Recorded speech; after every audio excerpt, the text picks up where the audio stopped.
Hey, righteous people, what is good? Derek here from Bomb Socks with more Bomb Bites, where we feast upon the words of Christ, one bite at a time. So today is lesson number four for Zion people to help them bloom where they are planted, and we go to section 59. Now, to understand section 59, I need to introduce you to a woman by the name of Polly Knight, okay?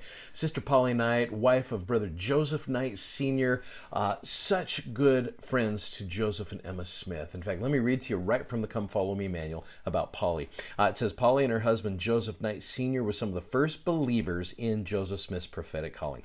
Polly and Joseph gave vital support to the prophet in the work of translating the Book of Mormon. The Knight family left Colesville, New York. They were one of the group that headed over to gather with the saints in Ohio, and then were later commanded to move to Jackson County, Missouri. As they traveled, Polly's health began to fade, but she was determined to see Zion before she died. What a faithful woman.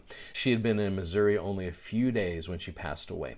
Doctrine and Covenants section 59 was received on the day of her passing, and verses 1 and 2 seem to refer specifically to her. In fact, let's look at verses 1 and 2. Verse 1, For behold, blessed, saith the Lord, are they who have come up unto this land with an eye single to my glory, according to my commandments. For those that live shall inherit the earth, and those that die shall rest from all their labors, and their works shall follow them, and they shall receive a crown in the mansions of my Father, which I have prepared for them. What a wonderful tribute to Polly Knight, and that shows you what kind of people the Knights are.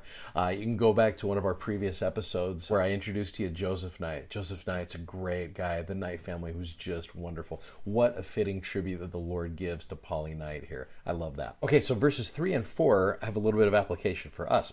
Yea, blessed are they whose feet stand upon the land of Zion. We've been told that Zion is not just Jackson County, Missouri, but it's wherever the faithful saints are. We have stakes in Zion.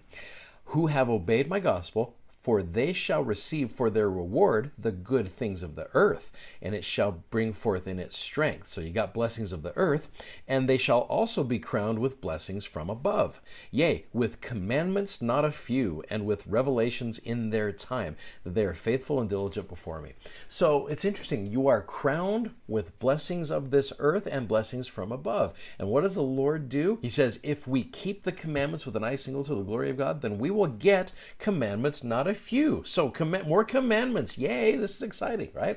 So is it a blessing to get more commandments? Because I know when a lot of people hear commandments, they're just like, sweet, yay, more commandments. I don't know, because the world tends to look at commandments as very restrictive, right? And you think about this, why does the world look at commandments as so restrictive? And how is getting more commandments actually a blessing? Well, let me pose you a little quote here from Elder Bednar where he addresses this perfectly.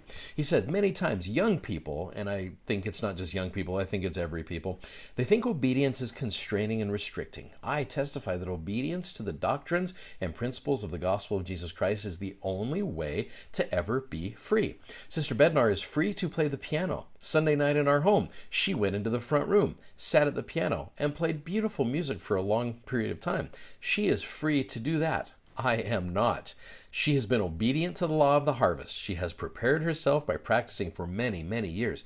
Now, when she has the desire, she is free to play the piano. I am eternally constrained because I have not paid the price.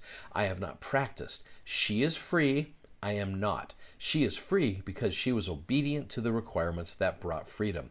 The freedom that you and I desire, not the freedom that the world portrays in glitter and false allure, but the ultimate freedom you and I desire comes only through obedience to the gospel of Jesus Christ. Agency and obedience are the issue. Well, I'll tell you what, I am one of those piano players. I took piano for like 8 years, but I practiced for about a week and a half during those 8 years.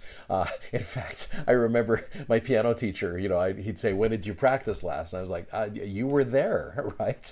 And so I don't have the freedom to be able to do that. And it's sad.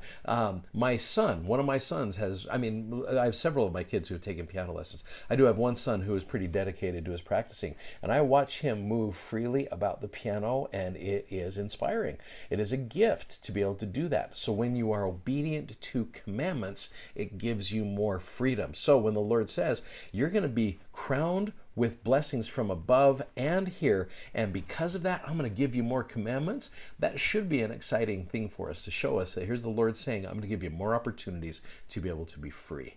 And I think that's a great blessing. What a good lesson for a Zion people in blooming where they are planted. Anyway, thanks for watching. Thanks for subscribing, and thanks for sharing. Hope that message helped you guys out. Godspeed. We will see you tomorrow with the concluding lesson number 5. Take care. Bye-bye.